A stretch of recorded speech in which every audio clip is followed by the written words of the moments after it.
no nsia abo Ghana de hye nyina adwo makwaba edi ba dielo ha ene nsia chiripo enkron kasa fidie so emanaso sense nsema hodo a ye nsan twerefo tu omugu monten so kochine kopa ye na no ena menaso se yesi hu konwa de beso madi adaso no eye oman adwuma kase ebo ne ye ka mo se so de abo aboa no se o ma adwuma kase ebo no ya kruche ne nyina da ekogu yen abefo tenta kase ne so a ne ye DLFM online.com enwachi kasebo no enam DLFM yen app no enabio tuning app no so afi yen Facebook no eye adwuma YouTube and TikTok ne nyina da DLFM 106.9 kasebo yi ehunfoni ene videos awodo nyina nam so a ubenya bi na wahwe eti amayen emresem wadwenche nso be nyina kenkanya na ye Facebook and afi YouTube no so a na ye 106.9 enumre yi ensam titira ebedi kasebo no makotire bia ne se yede ba kopie mo awa sentimentenim na nkra abato de ye kasebo pono so enumre kire mu a abamu bia wadu mfinhye na dio no 20 years onna damfo akwakodi plastic chair ho achinye ma damfo na de sekan ya woni mfimu sei so waje ne kra e de fre ne nsem e wokumase sentimental wede mu kire mo ebesomo enumre yi Ora bia wadi frishia na aduasa numa yade a wayire omu susu se eye kronobo bi ekoso ewo honom ewo fijan ne nam sunti ana eye ora no wayira na nansa na beto adwasa krachi bi ono ye immigration officer ne den ede Steven Ken amwa nipa bi je ne kwa de frene nsem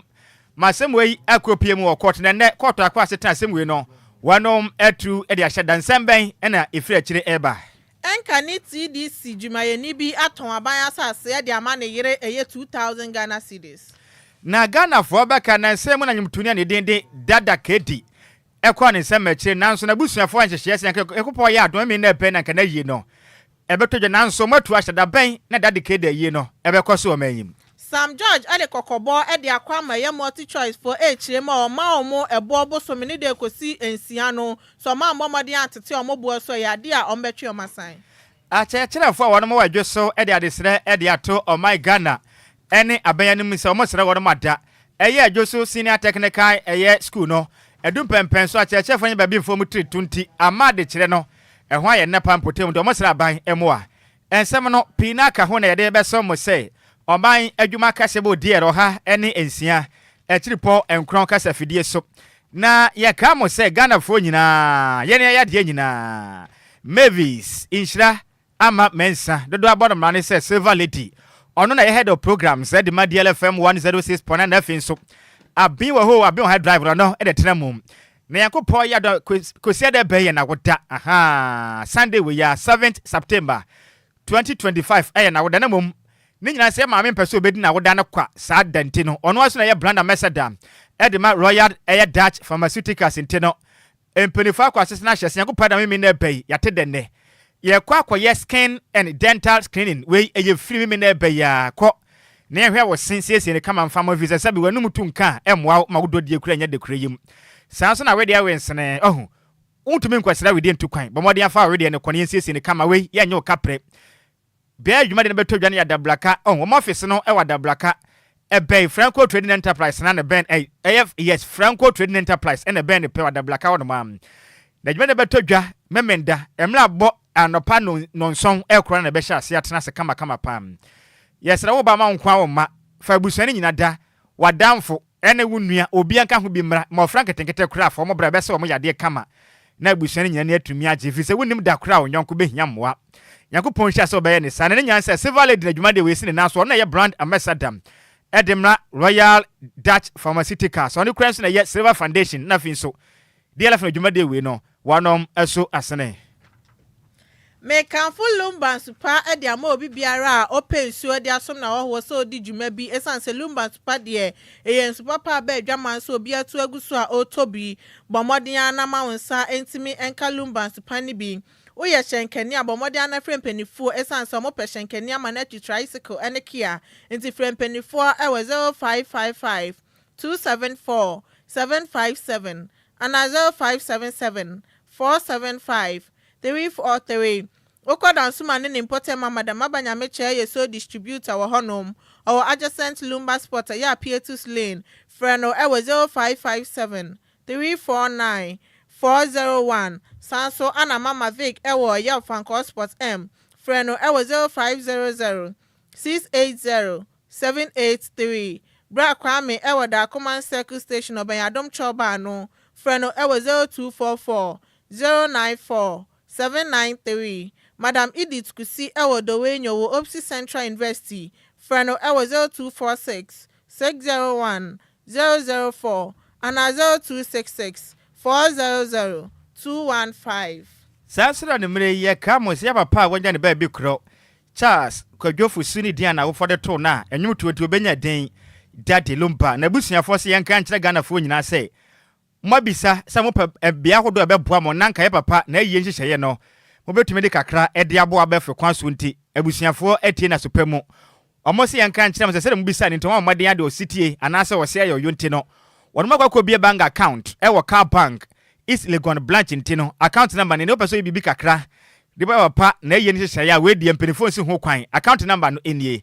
1400099434457 me set him the amount 140 ni ya makoma na no abodi ato ho na afi wasan bo 99434457 account name no eye Daddy Lumba Memorial Foundation tie ne pam account name no sene skedi ababa na enie eye Daddy Lumba Memorial Foundation aha sanso na ye short code wo maba phone kita wo no say yes smartphone na say bank da hwebo dada ni bia mesra bo short code we *77*1 111 wo bope na wa send baby say donors name no abodin their short no wanka se wa twusu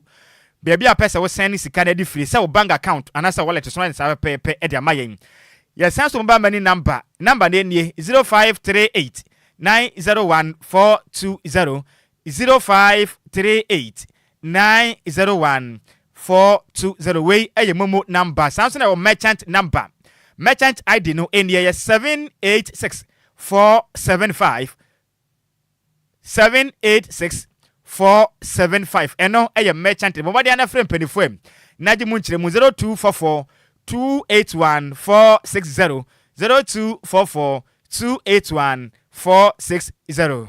DLFM afrefo nkabom company for etom inside afro bibiara na niji ho se opeso meka ekuo ihu se ne ebe ya papa wa free mu ya Charles Kwadwo Sammy Lumba ya na nyom ene ne radio station na DLFM 106.9 ebetimi akona nim ye pa nti wani ji ho so opeso meka eye ekuo ihu abomode na friend penifo e was 0538 865 393 and 0538 865 393 ekuoye omunye so eye yemfa odo akenkafo yesi kudwa besumba de bre no edi ameje so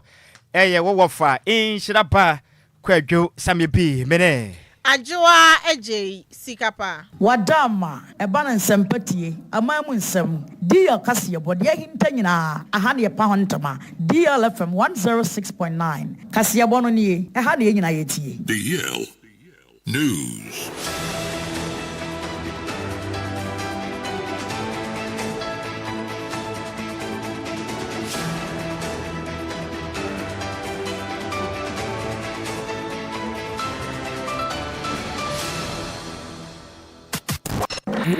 It's official. DLFM 106.9.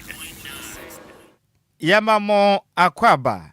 Afrika siabo no ejiremu no enie tumirika ne share wo Facebook no so na wadwenche ne yenje na yenkenkan emfa emaum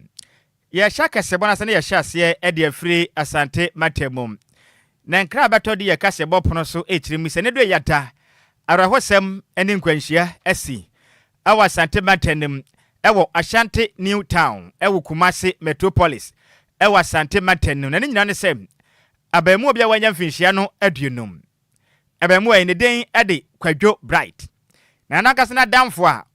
one ne nampa one ne kwa na eba mudi atirimusem de power santimentum one makwaji achinye ema eya plastic chair keke plastic chair ho ema na damfo bo no homoden atumi afa second a one film say so age ne kra e de free nsem na nkra no echiremu am abrante asusi ono na ede awuwe no wanya mfinhia no aduonu baako 21 years ono aka no otopa no na nka na echiremu am obon homoden eku abrante ne de Kwadwo Bright owie ye no watu pia fa America tente ye penachi na kwan bibia da nya de ye hunu kram no dansini a ohu de sie nyina de to de kasebo anim sem asemo esie ne eyeye wadai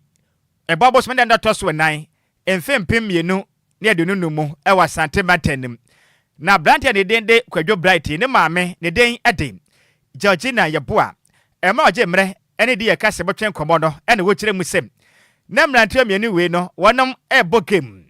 wo game center na ne kodu baabi a metemas kaka na sore gba kwambi a mote so ya plastic chair ho keke wo sore fama me ye me na mete so me mpre me so na me di card ba yenti no sade ye tie ne me na mete so ne no ba ko atwe ne ba ko to asifom se sim gidigidi sa hwa no ma na jantokwai empenifo no mpata antokwai na adwobro tumi baye adwobro baye penim se bibia twa wie yenti no bibia dim sana abranti we ye no na otopa no wi sa ne buafu na okofa knife na obo ho de di ni nua ne dinde eye Kwadwo Bright tente sa na ode wo ne film say so yenso no mu blika tente otu pia fa gye Nhyiraba on na ekure emna mafo wo ne homade kodu ho no mo no na ese de besie na nyasi ne ma me chizo homade ne kopie mu okonfo no cha ban ya sebe so kodu wo pe doctor fo no ka kire mo se wagye ta Bright wa nya media positive fashion say nhwemu dia fanse na me ka se de enya de abrantia ne dende aya abrantia otwe se kind one adamfo yi ye hunu ba bibia do go ne ma me de same say eto de ye kasebo enim Ese nyina na de ye de gina ho ene wote wo enti wote wo no mo no ena me hu so wo ye wo busa sister is time ye say na sister Adjoa no bie na no ka say 5 for aba to ka say 5 for aba pa no wo sole ye to wo sole ye me bola ka de be fa all la wie ye no na me ko wura dwaye ti mi dwale wie ye am siesie me hu wie mi dwale ye na me hu say o pie am ye na say Bright wo kwa he fa na so wo ko toilet me man person so person na wo ka say ma person people dey show buto ye sanya person eti kwa sanya nya person am dey say dey dey we can say e dey children wo pie ye no na me hu say boy bia be wura ho so wo Bright na say Bright wa fa ni mo one was what the phone e ma na sisu aye dey aman na me say one so we na di we ye chi oba na ode ne say gu ne boy na me say otiwa na tiwa fancy so nya dey e ma na Bright ne dey wa pie na boy ni pie di sata na so ma siesie me ho awia na me be pie aboti ti bi pie ya me duru asia wa na ma hu say sister bi dina ho tie tiam Bright na ayi wo so obi wu ya kwa si be twitwa boy bi se kai wo na wo dina ka na wo ma ne na ne no ho na ka ni duru wo wo boja na no se onfa e dina so ma duru ho no mo anti na me kwaba kwantena Bright ne dey wa pie na boy ni pie di sata na so ma siesie me ho awia na me be pie aboti ti bi pie ya me duru asia wa na ma hu say sister bi dina ho tie tiam Bright na ayi wo so obi wu ya kwa si be twitwa boy bi se kai wo na wo dina ka na wo ma ne na ne no ho na ka ni duru wo boja na no se onfa e dina so ma duru ho no mo anti na me kwaba kwantena kwahwe ni papro e kwa na ye say wo no bad time ade say manfo tietiem obi wu onim se ne ba Brighter okodu ya ampani ampa ne nuane yampa ne ba ne den ede Kwadwo Bright no de na damfo akọ game center akwaje omani ena chinye plastic chair ho keke na damfo atwese kan ede awo ne film so aje ne krade afiri ne nsem ewa sante mantem sika de afiri kumasi bani enti se plastic chair keke enti we nipa na onya sure say nipa ya o twese kan you ready onu bi ye eno no mom na ehu no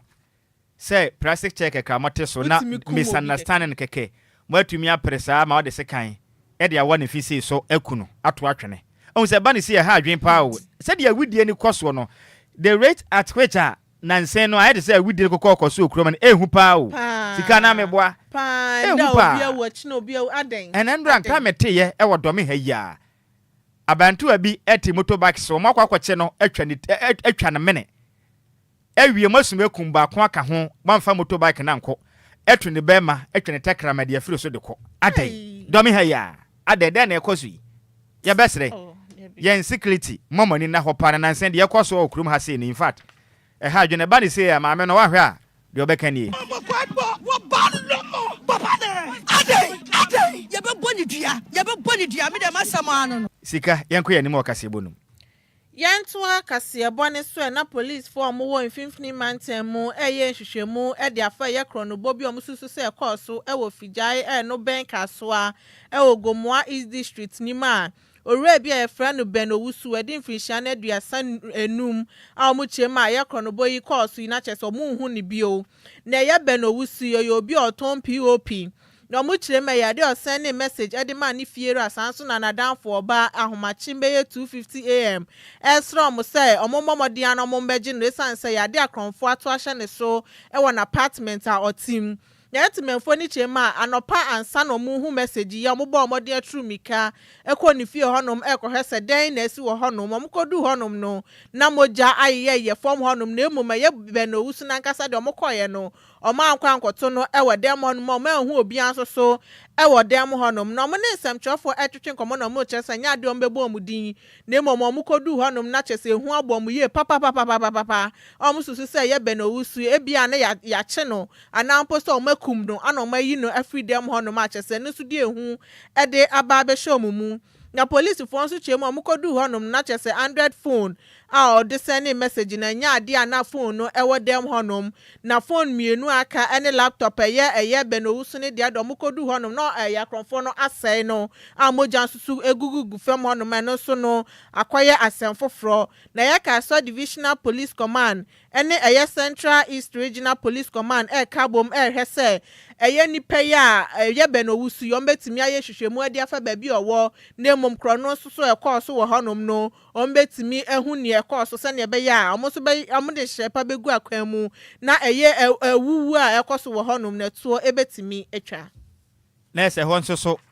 obi ɔtɔn POP siesie no ɔno so ayera yehu sɛ ɔmo aku no anaasɛ ɔmo nku no ɔno nso so Nhyiraba sa yehu baabi ɔwɔ ha adwonko yɛkɔ yɛnim kakra wɔ manyim pam na yɛnto akasɛbɔ no so ne yɛnyira mu ɛwɔ nkrapupure matanum na nkrabato de yɛkasɛbɔ pono so kyerɛ mu a nansan mu kakra ni bɛyɛ bosumi mienu ntam ni ɛna owura bi a ɔno no yɛ immigration officer ne den ɛde 7 kin amwa na ɔyɛ kɔtɔkɔ bɔbɔ ko echi tɛ nipa a ɔmanyimu na dodo na anim ne yie pam na bɛtɔ dwa sɛ nipa bi ɛde na tɛntɛ aku no agye ne kra de afiri ne nsam awie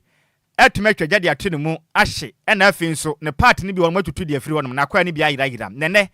asam no kopie mu ɛwɔ Dablaka District Court na court ɛtu ahyam de ahyɛgya ɛkyerɛ mu sɛ Nyankopɔn yɛ adom a October boso ne ɛtɔ so nkron mfimpi me ne dunu enum na asɛm no wɔnom ɛbɛtoa ne die no ɛsom na ma court ɛkɔ asesa no mu kyerɛ mu sɛ bɛyɛ de sɛ boso mienu ntam ni ɛna owura ne den de Steven Ken Amwai ɔyira ya na busuafoɔ pɛ na akyira kwan pɛ ne na wɔnom ehunu nanso ɛbɛtɔ dwa sɛ kopie mu ɔdɔme ɛkɔ ahwama mpotem hɔnom a ɔmɔkɔto sɛ yes opinion ne den de Steven Ken Amwai na mu da kwan kyɛn baabi a na kwa ne bi hɔnom a na agyira Nhyiraba sa ne nsa ne nan baabi wɔtwitwa de kɔ efe nso ne nipadua na mu de gya atum ahye baabi wɔnom apa ɛyɛ te sɛ ne nema de aduadua ne ho sam na nipa ɛyɛ posifoɔ kyɛ wɔn tusu sɛ wɔn ni asɛm ne ho bie no de odi kan kwasibo ne bɛka ne sɛ prime suspect no ɛyɛ Bright Awe ɛna bɛtɔ so mienu nso ɛyɛ Thomas Iziga wɔn kopie mu wɔ court ɛnɛ na kwa dubɔfoɔ ɛkyɛkyɛ asɛm na wɔkyerɛ mi sɛ wɔn bɛhia bosom baako ɛnhwɛmu yɛ pa de afa asɛm no firi sɛ wɔn bɛhia mu hwehwɛmu yɛ pisa wudie deɛ ɛho bɛhia sɛ kwadibɔfoɔ bɛnya abɔtrɛ na wɔnya grounds yɛ sɛ bɛyɛ atemu ne bɛ abɔnten a bɛhunu sɛ yes nsɛm na mɔka no emu da hɔ yi pa na court di tuma asɛm wei no wɔnom ɛtumi agye de atomu na nka ne nyina kyerɛ mu a ɛmla nsɛm ne kɔ so pɛ ɛna ɛyɛ lawyer ɛde ma second accused person no ɛyɛ Thomas Ziga lawyer den de Gordon aboagye kyerɛ mu sɛ bɛsim sɛm na yɛ kɛse no client no ohun no ohun baabi yɛ wɔ mpo enti wɔsrɛ court no sɛ enmanim yɛ de mɔmɔde ama ɔmo hu ne client na kyiri kwan visa de akɔ so no ɛyɛ intimidation na ɛkɔ so no ɔdwene ho a ɔnte ase akura na mu kyerɛ mu amla nsɛm ne kɔ so no basabasa bi kɔ so a wa mu kyerɛ mu a ɔno ankasa ɛyɛ abranda ne dinde ɛyɛ Steven Ken Amwai na busuafo bi kyerɛ mu sɛ mbɛbɔdua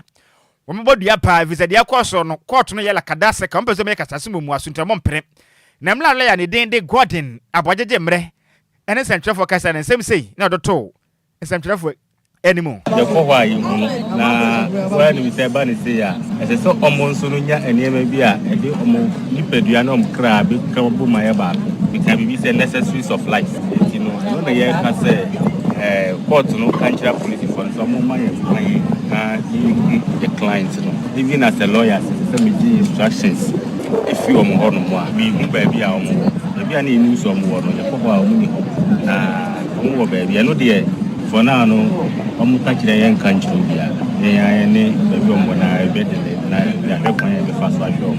because at the moment you know they are innocent until proven guilty then e be ya omusu hwemu no enko ba se wodam ye twensi e be di wasam na won so wafamu ahwere won je no ne ade se de e to court ne a court no na wetie se omo hwe no mo mai de do mo bi omo nkire yen na yenko ne mo no yen fel to bia eno so me de to court ne se oni omo nkasa these are criminal acts in fact se me you bia aka bit me aka se me call police about report but me jitum yawo ne ahwe yo mahwere eni ya uti ya lawyer edi mani pa otosu me esusu ono ne nsa ewo aka na immigration officer ne de Steven Ken amwa wonu mu no ne den ede lawyer Godwin Adjoa Agyei nanu achi ena openi oya immigration officer ne onka atiasefo hu bio ne nuaba echiri mu a asam na ekoso no katasumu mu asu bi ya akoso monte ase efiri se ne nuaba ma no na kwa ni bia ira ne sent almost record omo hia kwa na ira no omo nka nkyere nipa na wadi eworu so mfa omo brother no na kwa ne mfa mra entese omo ntumi nkosie ne bra no kuntunsi ne kwasa enya dwuma entese omo bebodua na nipa bia na onim hu bie no onko sama ado no koyi na no enya adwuma tie ma lawyer no se baby party wo bia onchema ansani asie ye de hye no enya sa dia lawyer no so sa dia nsuo ye no sa na wia be ye onu so be pratete onua eba pratete ye hia ye part yantimi kwasia kuntunsini onfa ye kuntunsini aka mfa ma ye yesira mo baby ya duro bia mo nka nkire wo fa ye kuntunsini aka ne nsa ne nan ye hia yesira mo nka nkire wo mo no mo fa ma ye eno ano no maka kire so ko kan kire wo mo na part no ye hia ni nyina sa de sister ka sa mi kan ka kire yesira na ye de otwetwa ye bia ya aye bia yesira no ye fi ade hye ye hyehyɛ ne pepepe ye fa no nko na akatua de wo soro mama de ko to mo nim se mama nkasa mama nyede de oh yate sa mranti yate o se yesuti se hwe mo num de o se bre ho ase na checheche akatua fa no de owura na obetua ka de ehia body no kofi amu a na o ye nipa mu a ntinyame bo a ya pese duru a body ni nyina abrante de odi bia fa bia no on famra nyefa ehyehyɛ ye de hye no nyefa nsie no eno ano no eno omu ni ase bia bia owie na o kire mi se ne obeka nche kakra fa nam na bosom na ba bi bia da enipa odi awuo no wo ene lawyer ni opeso ye ne ho lakada seka no omon kwa sama ndo no mko yi ano anu anu kwa na ye obi aka ho enipa ni mu bia aka ho anu anu kwa ye aka ho bia no mpa ni maye busum danda ba bia wo bia ye wonni mu de hye ni ho bia mokasa anu anu kwa obi oni mu bia wo oba pratete Umanyina, what's the funina? Yawayano, over protete, what's the funina? Wamuba Hubi, and Yawaya, the Wabusia Dase, Wama, Abia, Panini Bia, or Pia Nimubia, none than that. What this year I had said, Adamaya. I nana dente. What this year 7, Kofi Amwa, and a one ayeni say. Any awuti ye yabaya, Ninuya. An immigration officer when you baby chrome. Steven Ken, Kofi Amwa. Na DJ Omalo na mesoma video ni national Ghana for me hakra. Asama esi mu ayapa. Na nkarebe to just say brand immigration officer when you baby chrome no. Obonadam for a make say no oda fiase bosia 2 billion. Sika ni jemu no ena ye ne ho kwana ba friend phone so imagine sika nkwanhye we kusi ye. Enti nsem na yepi na sade ani bra pa no. In fact, tumirika ne share Facebook no so a. Ne DLFM 106.9 na Steven Ken Kofi Amonua ne nua bai no in fact wa hyehyɛ ne wo de sɛ konfo omudi kosua nyina akɔ Adablaka district court wonu to mbebodua efisɛ de akɔ so no mahunu sɛ court no ɛna afei nso ɛyɛ lawyer wo gyina asɛm no mu no pɛsɛ ɔyɛ lakadase ka kokwasa na asɛm no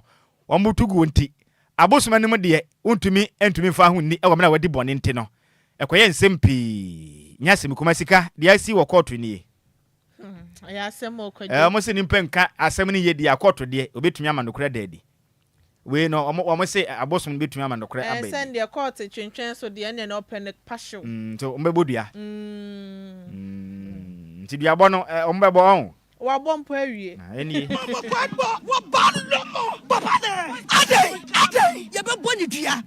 ni dia me de masama no. DLFM 106.9. Sika yentu akase boni so. Yentwa Kasiabone so Enatema Development Company Limited for Ebo Eyatema Central Constituency Secretary Edema MPP Amanyoko no osanso so yese protocol officer Edema former TDC managing director omo obone so bo say ya asase no wo Eyatema community 5 no wetimi aton asase ni 2000 Ghana cedis eyenka ni titisika no 20 million edi amane yire achese no so ho nsem de api na TDC for HM asase ukrampo no eyade o ma chese nkomo fancy public toilet ewo hono ana eye nipa ya bomode atimi akoton asase 2000 Ghana cedis edi amane yire na omode nsemi bededi ewo abra TDC for ebomode ase eye nsase ahodro ni na ewo se omutimi hweso no emfa kwan papa so no betimi ahwe normal bu ase ne ebe ya eye dan ho sie so ehun puntu obetimi akoso ewo manyimu ana chese sansem we ni na etimi ekopie mu ewo honom Normally, some for etwetwe nkomo na ye managing director Edematema Development Company Limited eye carriage makafui no nikpegu edi tuja no chem say your contract ikra omode ma officer yi no ade omeje mu esan say omo obomode atimi aye nhwehwemu ede afa asem ne ho no chem kra ya asasi Ebentema Secondary School na omo hwe anim say na kombetimi dia ye mpuntujuma ewo eyetema honom se ne ebe ye omo so no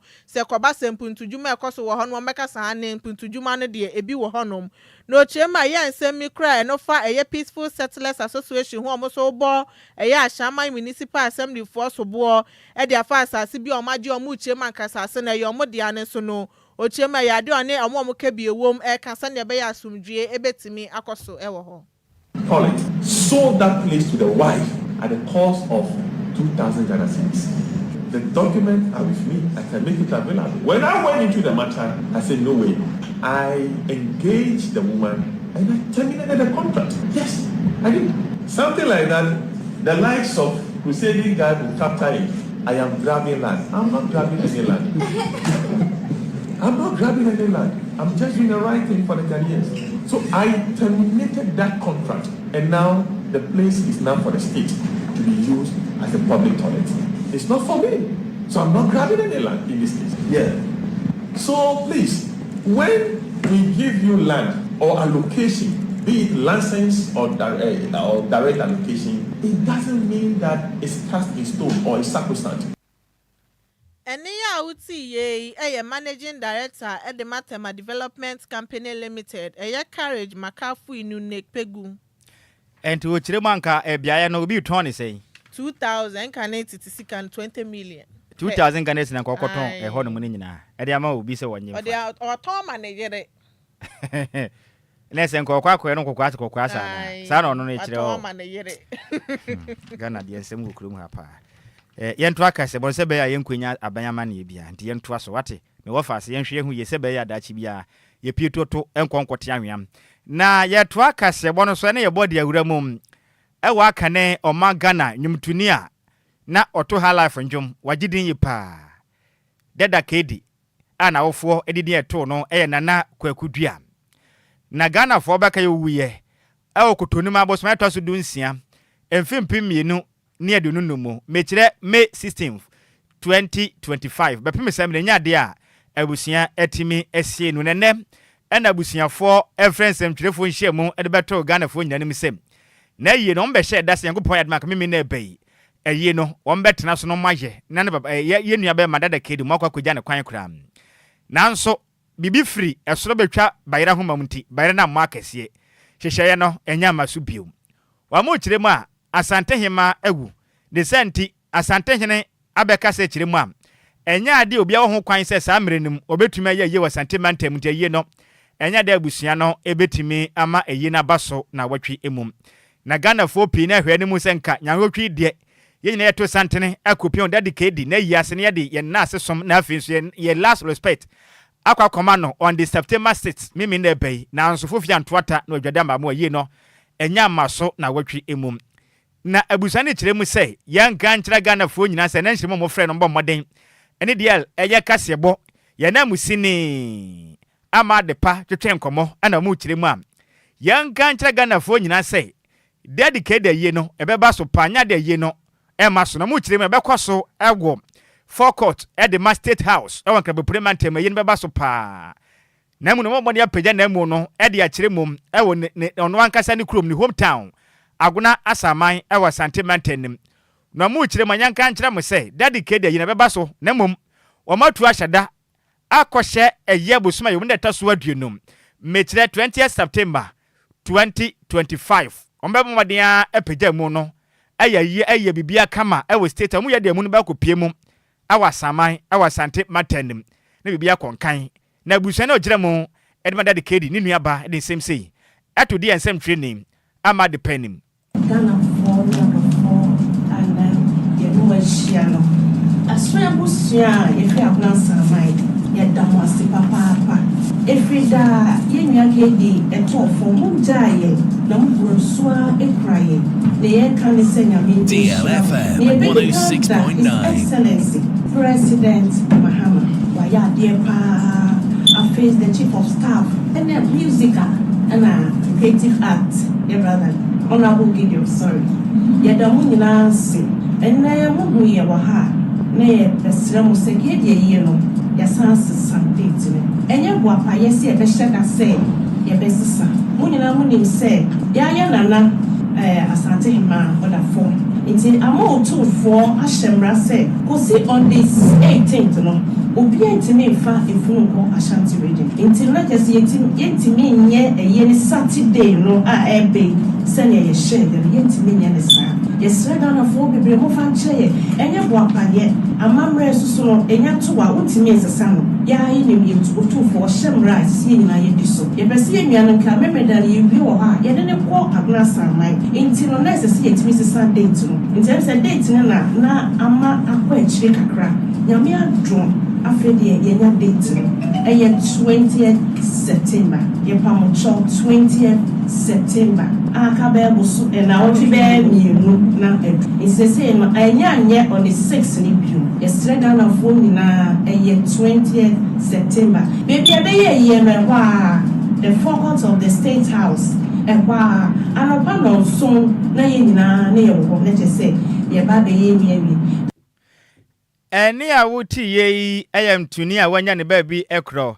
dada kedi ni nuaba ene na wuti na ne kwakura mo no ena nyum tuni e dubro nyabra na nyum na nkansu okurum ha no ne den ede na kwame apia sisi de odi hininti na aka ne de ho kwame ka ekire kwame apia ekire mam eye no omoye ebi wankra ha wiepe omepagya mu de akopie mu awa agona saman na no memenda na dwe no obi na no bi adabi awa agona saman fi so mbeye vigilant kese e de amanyum tuni wanya ne ba bi kro dada kedi abujam momaje omani concert be ko so time to fobi na be ko bi nti no ye nyina ye nkotai wonom ekiri abia ba ko a e ka ekiri se kwame pia e di be shem ni se Saturday no aye enye ho bibia wa hana ye no e be mount stage e wo agona samai Saturday no ye be ye video e wo agona samai Saturday no anajo ye mfa ebubu ko duru na ya mount stage wo kwa ye be ye big concert e di ejaye nuano kwan so that Sunday no e dom no etimi akakuo nti ano ne ade e ka nti no ye nyina ye mfa hye etirim se ye nuanu a e wo agona mampon jamase ne ewe mbo nyina kuna ne efijase nyina dweso no kumase wo be hia yen Saturday no anajo na anemtofo no bebre no abeba ya ne se wo bi nyina na kwa mu ba time nti no anemtofo no ba ne aye nice concert giant concert e di eja ye nuanu kwa sana si ada ya bene niechi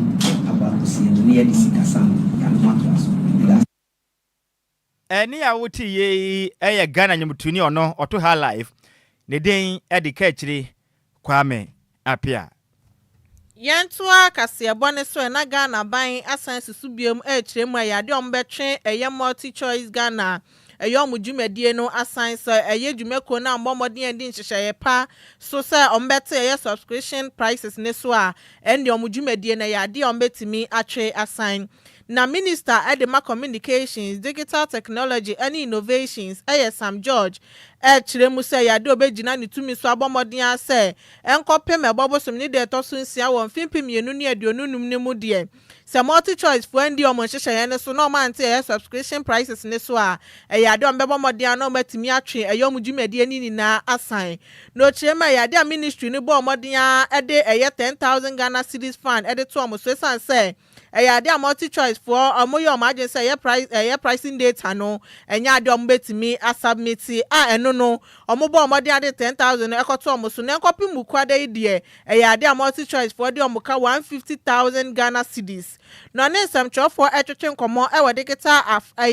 Africa summit no wa Accra no ana ochem say nsam abanya kananya de ombetwe omano assign da esan say multi choice for your imagine say nti ase omakono nya dom di bedi dwumade a omudwumade no ombebo modin atimi atwe asa esan say osana bosom ne de to sonson won fimpi mienu ne aduonum numu ana NCA a omugina na nemu ekọ honom ebo modin a the 30-day notice the comma multi choice Ghana limited for omobo modin a yes ombete kan so the aba 30%. Now some of your margins say nya de ombeto so ntu no mo de 10,000 Ghana cedis fund the koto omo so a ochire ma se ne de omo de omoka 150,000 Ghana cedis na ya de NCA for no ombebo modin a agiska no. I think about 15 or 16 days ago, I met with MultiChoice and imposed a 10,000 CD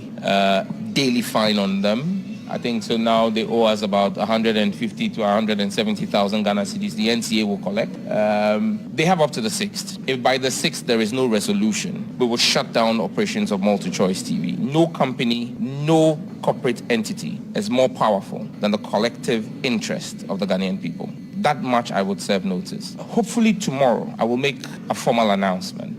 from the ministry. Last night, a team from MultiChoice reached out and they've made some proposal. We've asked for further concessions to be made. I've given them up to close of day today. By tomorrow I'll make an announcement. But there is every possibility that we will see some resolution to this matter before the 6th of September. But I can assure you of one thing, as your minister, no company will hold Ghanaians to a ransom. The desire of the Ghanaian people, which is to see a reduction in the bouquet prices, will be achieved. I would see Sam George on the Minister of Communications, Digital Technology and Innovations. Yantua Kasiabono so any mohwi esanko piemu ewa sante mante na mekese no headmistress edema ejeso technical senior high school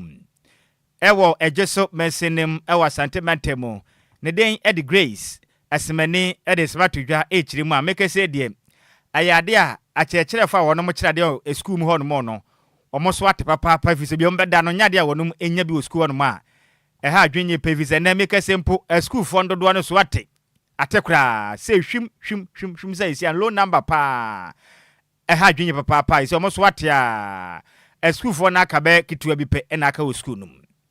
na wo mu kire mu an nyina ne say inadequate teachers bungalow ebi ni ho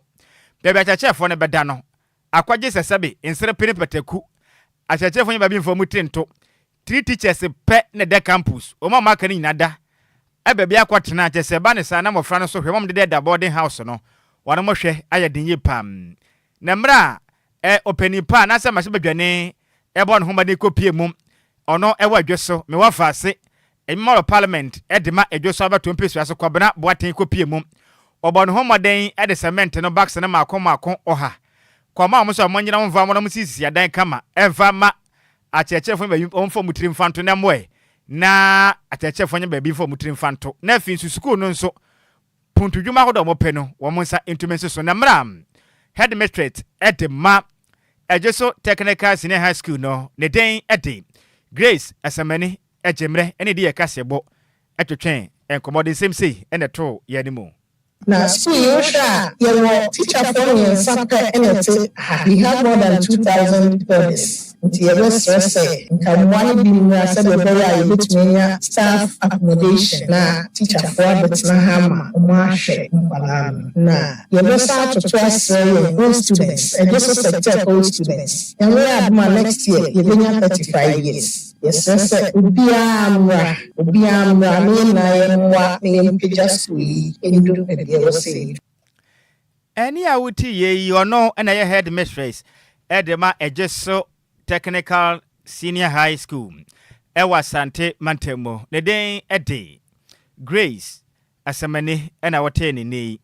Ne kwa kremo no ena mama o parliament. Mesibe dwen de ma de hia. Wonom ewa Ejeso abato MP so. Ne den edo nimnyamfo kwabena boaten. Eja ne tumi so ede cement no. Bags na makon oha 100 bags.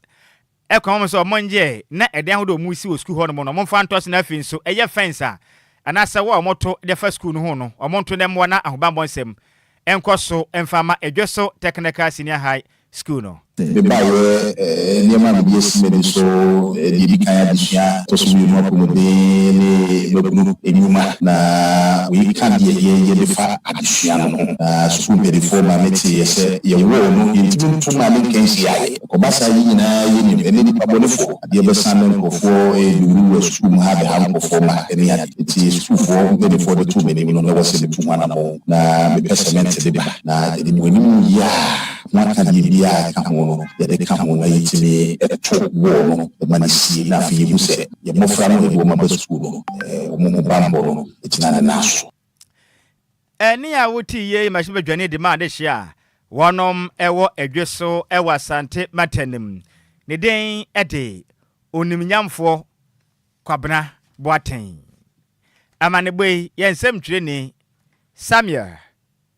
Ofoli boaten ene difiri Asante Matemu ebesom yen afiye nyina weswe ne kenka madwenkyira mo de besom yen bi emfama mo ewo Facebook no so we efiri wafake ene o kire musem odifiri Neoplan Station Kwame Nkrumah Circle ene o kire musem Chief Justice Ghana mampeni apam ne de ehu pa de magana hoba monsem na emu akra Matemu nkonkan mate Kofi Parliament o kire musem news ne de in fact eye krepa inside akuna bobikuma apa aguna bobikuma apa DLFM ose moye kikim DLFM moye kikim medase me wafase Kofi Parliament sanse na comfort boache ena wase good evening Kwadwo so sad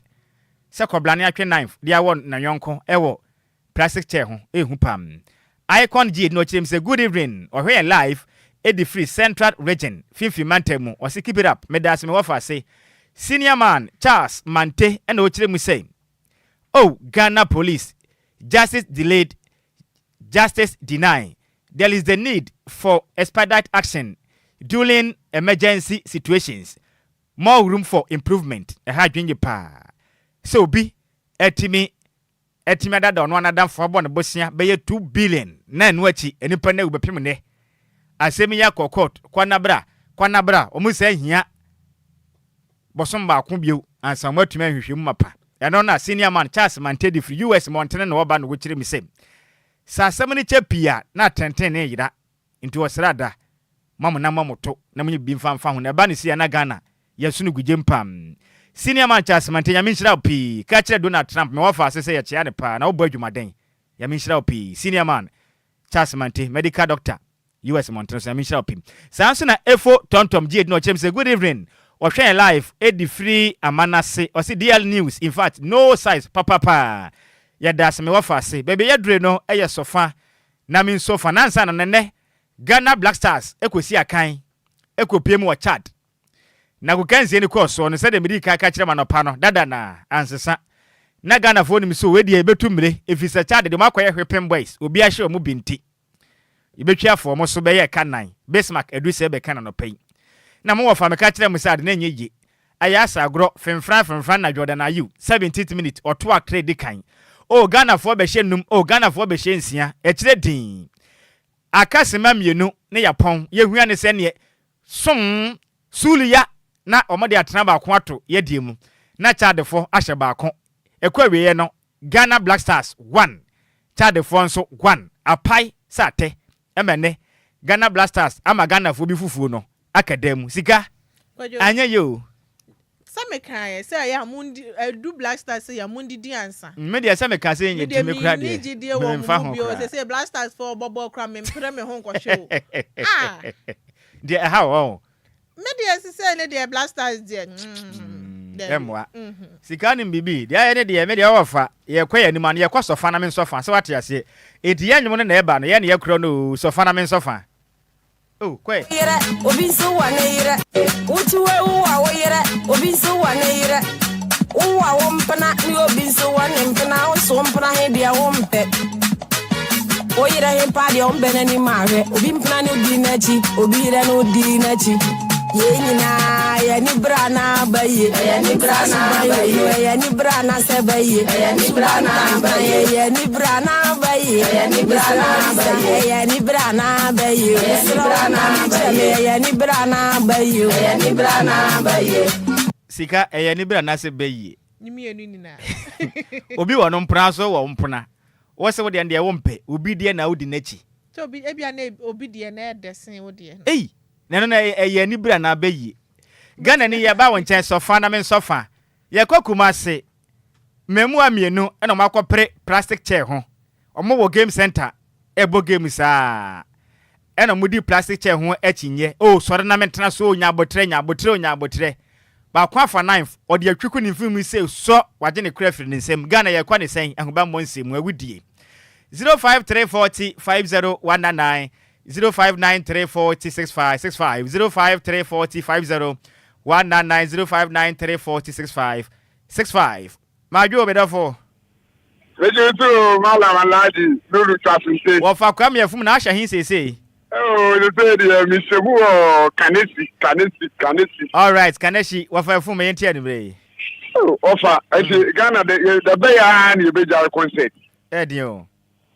We say adea mo fa ho se kan. Na mo de ma nipa wu. That say the Ghana the Enquiries. Offer your friend ye. Oh, cry. I asamu opo bin to aso ma me wa. Me da se power for fum Kaneshi, ami nshira opi Majo medafo. Offer. Sa kwadi atema community 11 champion mayenko. Offer Majo. Mejo Sosak. O boy Juma. Yeah, that's it. Offer ni Ghana de bia ni wa onipa mu. Eho. Just a dead beer in you. Actually, say,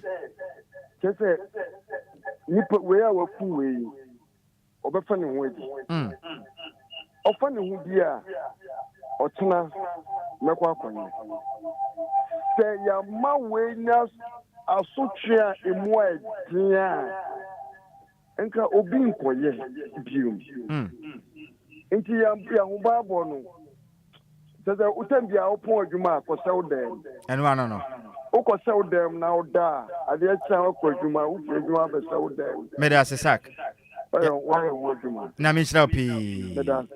Besmedas, Majo medafo. Hello. Good evening. We didn't be a casafre. But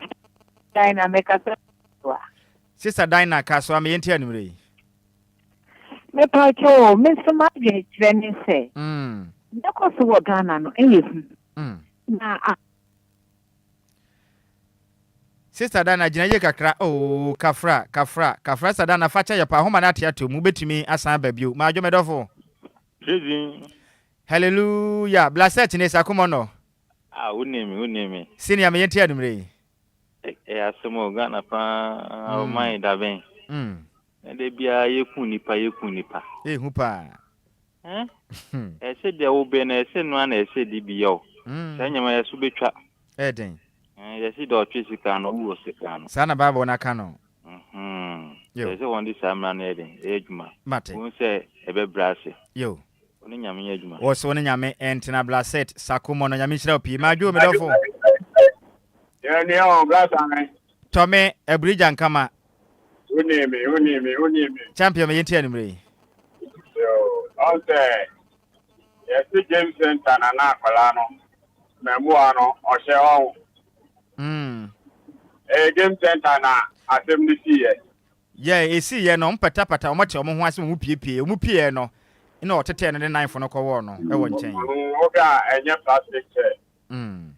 If you show, you, I'm on person Becca. Okay. You know, no, yana. I hope for no young fine yes, because a Bemuano,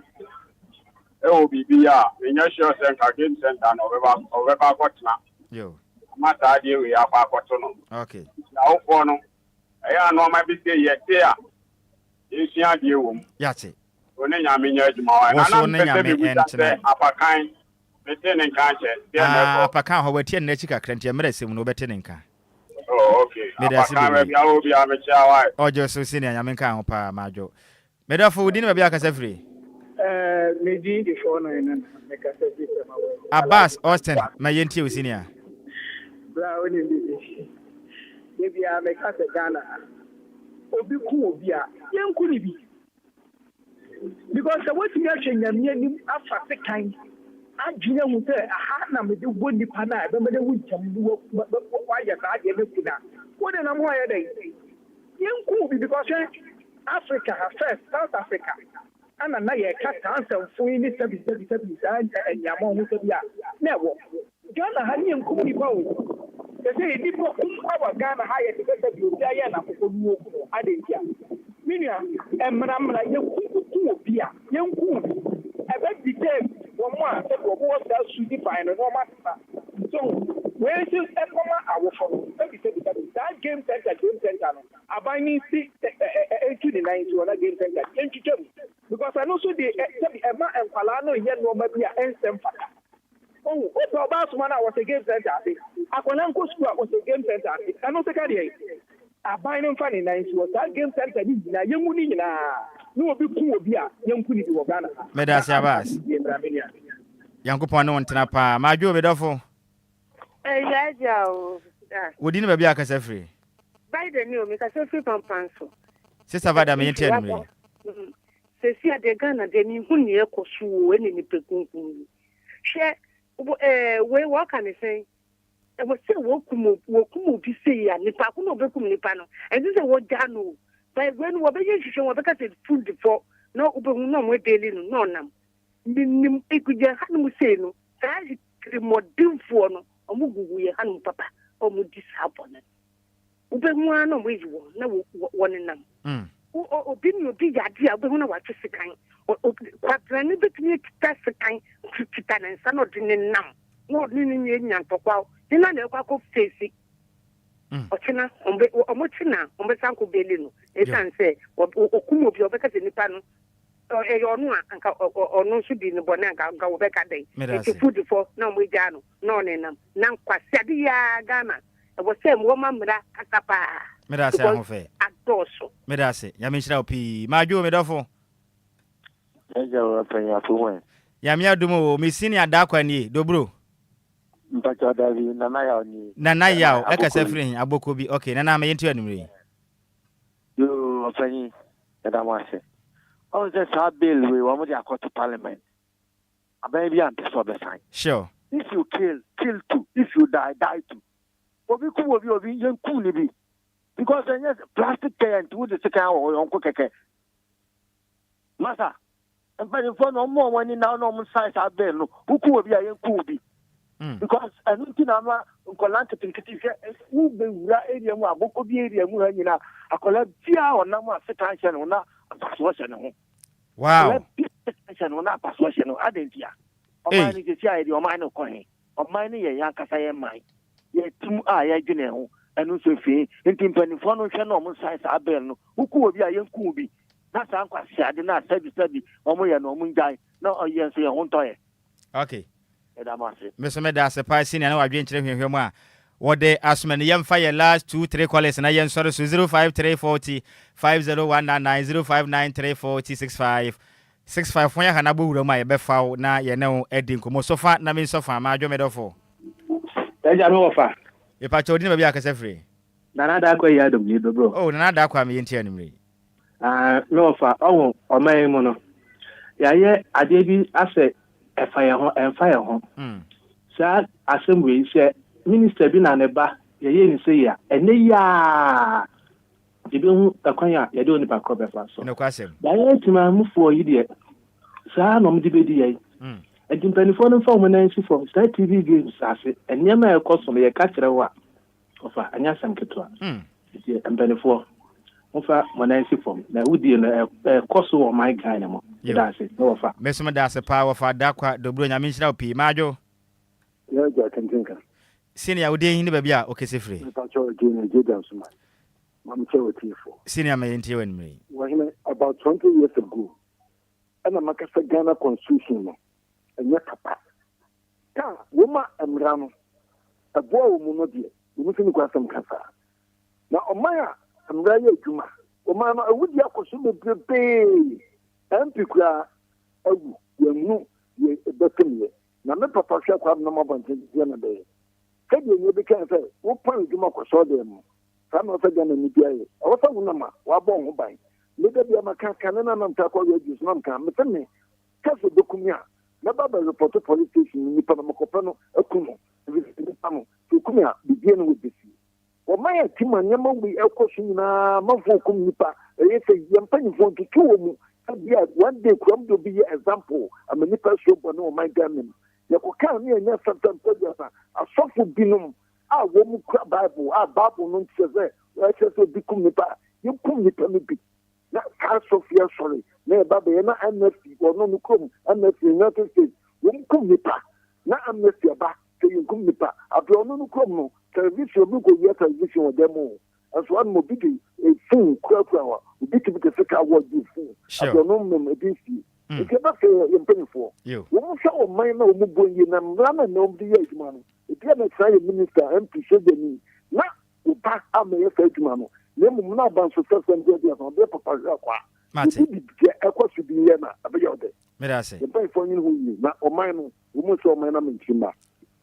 senior yankopon no wontina pa yemfa ye last caller na yen sori so ma dwomedofo Nova Epacho wodi ba bia kasa free Bibia boko de oh Westy Wabo Barimadi champion ana ejuma pa mo bo ye da se me yeti mamentia nana Adjoa Sikapa na menchira no okay aya da me kan say Messi o mine won se yansisa mrano ani ya fa chemu se oku nipa yanku bia bone ne be ko so atwaso because never say tameme no ya gbo me pass ni koku obi no say ya ka say se oku obi a ye be ku bia meme ni koku ni pa na ni so because ni mu dey chill me a ye be dey me ku mi bi actually say that sombrano anfa ni pokumo echemu si uku obi e be ku bi uchu ni pa nsa ye nka wonsa ano de friend mo se brano say ya dia say obi akoku obi court ya tita enipa miensa ase fridge ya tita enipa miensa ase fridge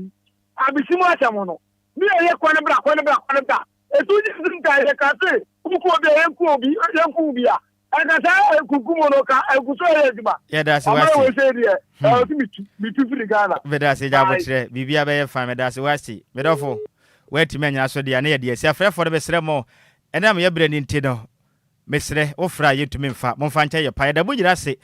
mo kan ye ho ka se bo no ye de asi na sa ye be kɔ no me maame we se o wase mi ka kire Ghana mpanimfo ntie ni mra sisi a yatika na ye ne helicopter eje ba beti yatika na ye ne helicopter beti bedumja ye mo ni mo ne sa ba we ba no ba ko we so mo de o mo sa ba ku ni fo ya mo ji Ghana tika ne ya o tsire ye mo ni mo ku tika na banifo mo ni mo ku MVP o ndi so mo ni mo ku de wo fa si kan no na mom de aye ne je bo mpa ye magana na ye ko na sika meboa ye mo mpa ye mo man ente sa wa hwe ni ya na omo wo se kan sa ne bia na ye nso man spay ya makadele ko no I let it clear